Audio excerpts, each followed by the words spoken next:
যদি একঘেয়ে ডিম ভাজা, ডিমের পোচ, ডিমের ঝাল খেয়ে যদি বোর হয়ে যাও, তাহলে একবার এই রান্নাটা অবশ্যই ট্রাই করো। প্রথমে ডিমগুলোকে ফাটিয়ে নিয়ে এক জায়গায় ঢেলে নাও এবং তার মধ্যে নুন আর একটুখানি গোলমরিচ গুঁড়ো দিয়ে ভালো করে মিশ্রণটা রেডি করে নাও ফেটিয়ে নিয়ে।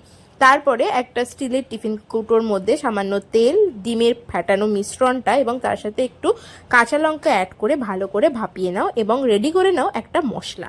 এর মধ্যে অ্যাড করবে কি সর্ষে, নুন, লবণ, কাজু বাদাম, চার মগজ এবং একটু ফ্যাটানো টক দই দিয়ে ভালো করে মিশ্রণটা রেডি করে নাও এবং ডিমটা ভাপা হয়ে গেলে নিজেদের পছন্দ মতো শেপ দিয়ে প্রথমে ডিমটাকে কেটে নাও। তারপরে এর মধ্যে অ্যাড করো ওই মশলার মিশ্রণটা এবং তার সাথে কিছু কাঁচা লঙ্কা এবং তেল, সেটাকে দিয়ে আবার বেশ কিছুক্ষণ 15-20 মিনিট মতো ভাপিয়ে নাও। তাহলেই রেডি হয়ে যাবে ডিম ভাপা। এটা অবশ্যই ট্রাই করো এবং ভাতের সাথে খেয়েও দুর্দান্ত খেতে এবং খুব চটজলদি রান্নাটাও হয়ে যায়।